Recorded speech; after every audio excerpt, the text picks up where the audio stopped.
That's what the bloke said. He said, you don't come... the sun in Orange in March is only for lighting. Would chop some of these trees down and let it through. Hey, you got He knows where you're So, Ewan, tell me your story with the radio. Where are you from? Originally Dubbo, and then grew up in Parkes and Narromine, and then travelled around for work for a long time, and ended up in Orange about 6 months ago. What's it like doing a breakfast shift? So that's what, 5 o'clock you start? No, 5:30?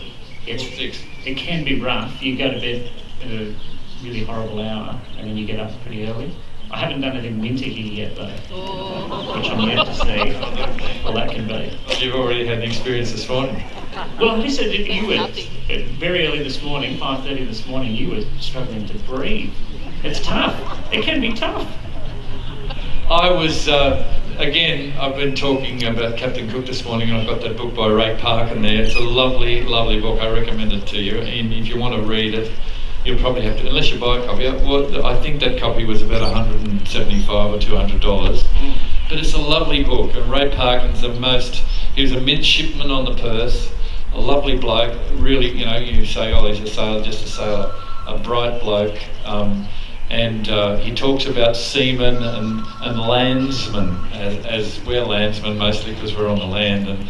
But there's a piece in that about shift working, and because when you do a watch on a boat, and it's about 4 hour shift, and there was a piece by the British government. It said, basically what it said, I'm paraphrasing, that when you do 4-hour shifts, as your life goes on, you can tell a person who's been on 4-hour shifts because they look a lot older, 3 or 4 or 5 years older than somebody who's been getting 8 hours sleep a day. And I don't know if, because Ewan here, he looks actually, he's only 22, but he looks, whatever he looks, 40, 50. He's a lot older, because he's doing this breakfast stuff. You learn to operate like a zombie. Someone once told me that. And you do. You learn to operate at a different time of day. And that's one of the nature of radio and of television, of anything like that. You're working while other people are supposed to be relaxing.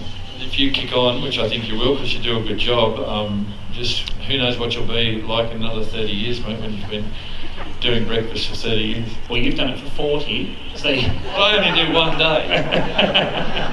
I'm looking at cutting back too. That would be nice. Ewan, thanks for your help here this morning, and Brooke, your boss, and all the people from ABC here in Central. It's been fantastic. Thanks so much for coming in. It's been a ball having you. That's great. This bloke here, your name is? Roderick Lloyd-Jones. Roderick? Yeah, Roderick. Roderick Lloyd-Jones. That's about all we've got time for. I'd like to thank the ABC here in Orange, Brooke Daniels, and all the staff here have been wonderful for us, and that's really important when you go somewhere, I was going to say strange, it's not somewhere different, And thank you, Reg Kidd, the mayor, and thank you all for being part of it. As you can see, we've got quite a crowd here, all spaced at least a metre apart. And I'd love to talk to many of you, but I can't. But I hope you've enjoyed the program. I've loved it. You'll hear some of it on Facebook. Please thank the O'Donnells, Lee Kelly, Peter Scott, and everybody who's been involved. Thank you. Stay tuned on ABC Radio. ABC Radio. Dom Knight and for Simon. Ladies and gentlemen, do you want Brendan might do a song. Can you plug Brendan in to do his? If you want to hang around, Brendan will do his Tom Jones stroke Broderick. Brendan, Broderick. Yeah, Broderick. Will do his Tom Jones stroke Elvis impersonation.